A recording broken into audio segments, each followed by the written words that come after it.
ఒకప్పుడు సమంత అంటే ప్రేమ కథలు, కుటుంబ కథా చిత్రాలు, భావోద్వేగాలతో నిండిన పాత్రలు కనిపించేవి. కానీ ఇప్పుడు పాన్ ఇండియాలోనే తిరుగులేని యాక్షన్ క్వీన్.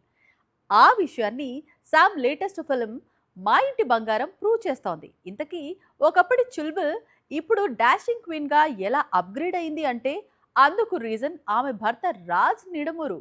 డీకేలో ఒకరైన రాజ్ నిడమూరుతో సమంతకు పరిచయం ఏర్పడింది. ఆ పరిచయం తర్వాత సృజనాత్మక భాగస్వామ్యంగా, ఆ తర్వాత వ్యక్తిగత బంధంగా మారింది. ఇటీవల సమంత ఒక ఇంటర్వ్యూలో మాట్లాడుతూ సినిమాలే కాదు, ఇన్స్టాగ్రామ్ లో ఒక పోస్ట్ పెట్టాలన్నా రాజ్తో చర్చించిన తర్వాతే నిర్ణయం తీసుకుంటాను అని చెప్పింది. 2022లో సమంతకు మయోసైటిస్ అనే ఆటో ఇమ్యూన్ వ్యాధి ఉన్నట్లు వెల్లడైంది. ఈ వ్యాధి వల్ల కండరాల బలహీనత, అలసట వంటి సమస్యలు ఎదురవుతాయి. అయినా శామ్ ఎక్కడా వెనక్కి తగ్గలేదు. అదే సమయంలో సిటాడెల్, హనీ బన్నీలో భారీ యాక్షన్ సన్నివేశాలు చేసింది. ఒకప్పుడు హీరో యాక్షన్ చేస్తుంటే పక్కన నిలబడే హీరోయిన్ గా కనిపించిన సమంత ఇప్పుడు కథను తన భుజాలపై మోసే యాక్షన్ స్టార్ గా ఎదిగింది. ఫ్యామిలీ మ్యాన్ 2తో మొదలైన ప్రయాణం యశోద, సిటాడెల్, హనీ బన్నీ ఇప్పుడు మా ఇంటి బంగారం వరకు వచ్చింది. త్వరలో రక్త బ్రహ్మాండ్ అనే వెబ్ సిరీస్ లో మరోసారి యాక్షన్ క్వీన్ గా సర్ప్రైజ్ చేయనుంది శామ్. ప్రేమలో హిట్ కావటం ఆలస్యం.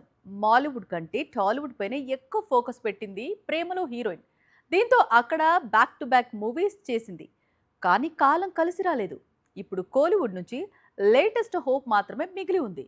అది హిట్ అయితే ఓకే, లేదా మమితా ఓన్ ఇండస్ట్రీకి యూటర్న్ తీసుకోవాల్సిందే. మమితా బైజు 2 ఏళ్ల క్రితం ప్రేమలు చిత్రంతో దక్షిణాది ఇండస్ట్రీలో దూసుకొచ్చిన హీరోయిన్. అంతే స్పీడ్ గా కోలీవుడ్ లో వరుసగా అవకాశాలు అందుకుంది. అయితే విజయాలు అందుకోవడంలో మాత్రం పూర్తిగా వెనకబడింది. అందుకు చాలా కారణాలు ఉన్నాయి. డ్యూట్ తో 100 కోట్ల వసూళ్లను చూసిన తర్వాత కోలీవుడ్ లో వరుస పెట్టి ఆఫర్స్ అందుకోవడం మొదలు పెట్టింది మమత. అందరూ స్టార్ హీరోలే. అన్నీ కుదిరి ఉంటే కోలీవుడ్ లో టాప్ చైర్ ఖాయమయ్యేది. కానీ మమితకు కాలం కలిసి రాలేదు. విజయ్ నటించిన చివరి చిత్రం జయనాయగన్ విడుదల కావడం లేదు. మరోవైపు ధనుష్ సరసన నటించిన కారా ఏ ఇండస్ట్రీలోనూ ఆకట్టుకోలేకపోయింది. దీంతో ఇప్పుడు మమిత ఆశలన్నీ సూర్య హీరోగా నటిస్తోన్న విశ్వనాథన్ సన్స్ పైనే ఉన్నాయి. ఆగస్టు 14న రిలీజ్ అవుతున్న ఈ మూవీని blockbuster director Venky Atluri తెరకెక్కిస్తున్నాడు. తనకంటే 20 ఏళ్లు పెద్దవాడైన హీరోపై మనసు పారేసుకున్న యువతి కథతో ఈ చిత్రం తెరకెక్కింది.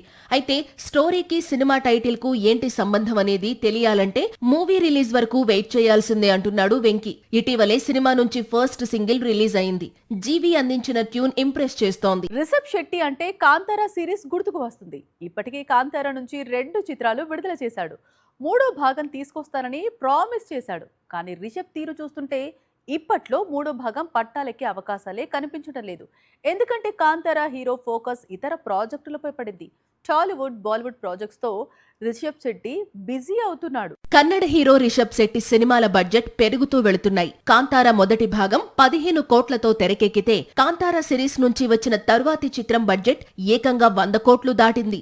ఇప్పుడు రిషబ్ హనుమాన్ సీక్వెల్ లో నటిస్తున్నాడు. ఈ సినిమా బడ్జెట్ ఏకంగా 200 నుంచి 300 కోట్లు ఉంటుందని ప్రచారం సాగుతోంది. భారత చరిత్రలో అత్యంత గొప్ప యోధుల్లో ఒకరైన ఛత్రపతి శివాజీ మహారాజ్ పాత్రలో కనిపించేందుకు సిద్ధమవుతున్నాడు రిషబ్ శెట్టి. భారీ బడ్జెట్, అత్యాధునిక సాంకేతిక విలువలు, అంతర్జాతీయ స్థాయి నిర్మాణంతో రూపొందనున్న ఈ చిత్రం ఇప్పుడు బాలీవుడ్ తో పాటు దక్షిణాది సినీ పరిశ్రమలోనూ హాట్ టాపిక్ గా మారింది. సందీప్ సింగ్ దర్శకత్వంలో రూపొందనున్న the pride of Bharat Chhatrapati Shivaji Maharaj చిత్రాన్ని 2 భాగాలుగా తెరకెక్కించాలని నిర్మాతలు నిర్ణయించినట్లు సినీ వర్గాల్లో చర్చ జరుగుతోంది. ఒక్క సినిమాతో శివాజీ జీవిత కథను పూర్తిగా చూపించడం సాధ్యం కాదనే అభిప్రాయంతో ఈ నిర్ణయం తీసుకున్నట్లు సమాచారం. ఈ 2 భాగాల నిర్మాణ వ్యయం 500 కోట్లకు పైగా ఉండనున్నట్లు తెలుస్తోంది. మొదటి భాగాన్ని 2028లో, రెండో భాగాన్ని 2029లో విడుదల చేయాలని ప్రణాళికలు చేస్తున్నారు. మరోవైపు 2029 వరకు శివాజీ బయోపిక్ తో రిషబ్ శెట్టి బిజీ అయితే మరి కాంతారా 3 పరిస్థితి ఏంటి అంటే ఆ తరువాతే అంటున్నాయి శాండిల్వుడ్ వర్గాలు. అయితే తెలుగులో రిషబ్ జై హనుమాన్ తర్వాత మరో చిత్రం చేసేందుకు ఒప్పందం కుదుర్చుకున్నాడు. బంకిం చంద్ర చటర్జీ నవల ఆధారంగా అశ్విన్ గంగరాజు 1770 పేరుతో తెరకెక్కించే చిత్రంలోనూ రిషబ్ నటించాల్సి ఉంది. ఇది కూడా లాక్ అయితే కాంతారా 3 మరింత ఆలస్యమవుతుంది. అజయ్ దేవగన్, అక్షయ్ కుమార్ వీరిద్దరు బాలీవుడ్ కు సంబంధించినంత వరకు బిగ్గెస్ట్ యాక్షన్ హీరోస్. మొన్నటి వరకు చాలా సీరియస్ ఫిల్మ్స్ లో నటించారు.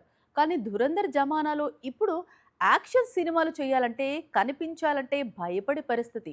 అందుకే రూట్ మార్చి కామెడీ మూవీ చేస్తున్నారు. ధురంధర్ చిత్రాల విడుదల తరువాత బాలీవుడ్ హీరోలు ఇప్పుడప్పుడే యాక్షన్ చిత్రాలు చేసేందుకు ఆసక్తి చూపించడం లేదు. అందుకే ఏళ్లుగా యాక్షన్ హీరోలుగా వెలిగిన అక్షయ్, అజయ్ దేవ్గన్ ఇప్పుడు కామెడీ రూట్ తీసుకున్నారు. ధురంధర్ 2 బ్లాక్ బస్టర్ తరువాత బాలీవుడ్ కొట్టిన ఇమ్మీడియట్ హిట్ భూత్ బంగ్లా.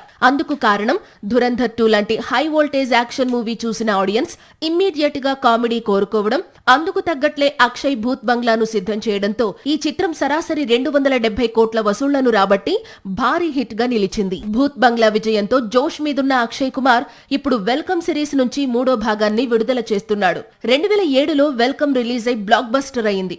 ఆ తర్వాత 2015లో 2వ భాగం వస్తే ఇప్పుడు జూన్ 26 వెల్కమ్ టు జంగిల్ పేరుతో పార్ట్ 3 ప్రేక్షకుల ముందుకు వస్తోంది. మరోవైపు బాలీవుడ్ సింగం అజయ్ దేవ్గన్ కూడా కామెడీ దారి పట్టాడు. ఇప్పటికే son of Sardar sequel release చేశాడు.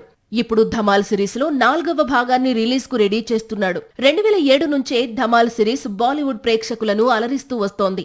అందుకే 4వ భారీ తారాగణంతో 200 కోట్ల భారీ బడ్జెట్ తో నిర్మిస్తున్నారు. జూలై 10న ధమాల్ 4 రిలీజ్ అవుతోంది. సాక్షి టీవీ ప్రసారాలను నిలిపివేయడం చట్టరీత్యా నేరం.